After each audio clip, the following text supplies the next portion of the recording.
ప్రతి ఆడవాళ్ళు తెలుసుకోవాల్సిన ముఖ్యమైన వర్డ్స్ ఇవి. ఏఎంహెచ్ అంటే యాంటీ ములేరియన్ హార్మోన్, ఏఎఫ్సి అంటే యాంట్రల్ ఫాలిక్యులర్ కౌంట్.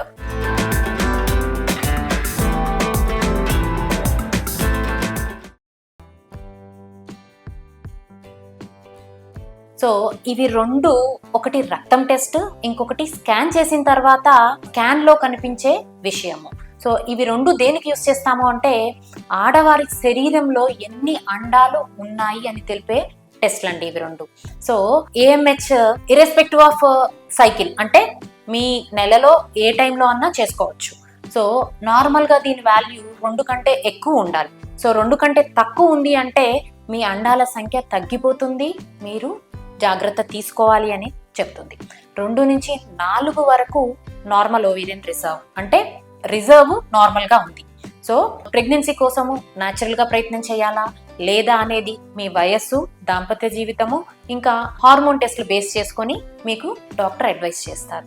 అదే 4 కంటే ఎక్కువ ఉంది అంటే అండాల సంఖ్య ఎక్కువగా ఉంది. ఎవరికి ఉంటుందండి అండాల సంఖ్య ఎక్కువగా? పీసీఓడి సమస్య.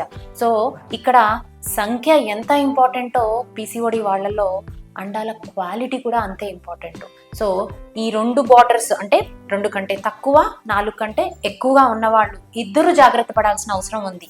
మాకు అండాల సంఖ్య ఎక్కువగా ఉంది కదా, మేము ప్రెగ్నెన్సీ కోసము ఎప్పుడంటే అప్పుడు ప్లాన్ చేసుకోవచ్చు కదా అనే ధీమాతో ఉండడం కంటే పీసీఓడిలో కూడా ప్రెగ్నెన్సీకి వచ్చే కష్టాలు, అంటే అండం రిలీజ్ అవ్వకుండా, పీరియడ్స్ ప్రొలాంగ్ అవ్వడము, అంటే 2-3 నెలలకు కూడా పీరియడ్ రాకపోవడము అనే సమస్యలు అండాల సంఖ్య ఎక్కువ ఉన్న వాళ్ళలో ఉంటుంది. అదే అండాల సంఖ్య తక్కువ ఉన్న వాళ్ళలో పీరియడ్ తొందరగా రావడము లేదా ప్రొలాంగ్ అవ్వడం. ఏఎంహెచ్ అనే వాల్యూ 2 కంటే తక్కువ, 4 కంటే ఎక్కువ ఉన్న వాళ్ళు కంపల్సరీ జాగ్రత్త తీసుకోవాల్సిన అవసరం చాలా ఉంది. అలానే ఏఎఫ్సి అంటే పీరియడ్ వచ్చిన తర్వాత 2వ రోజు కానీ 3వ రోజు కానీ ట్రాన్స్వెజైనల్ స్కాన్, అంటే మానం ద్వారా స్కాన్ చేసి అండాశయంలో ఎన్ని అండాలు ఉన్నాయి అని చెప్పి గైనకాలజిస్ట్ క్యాలిక్యులేట్ చేస్తారండి.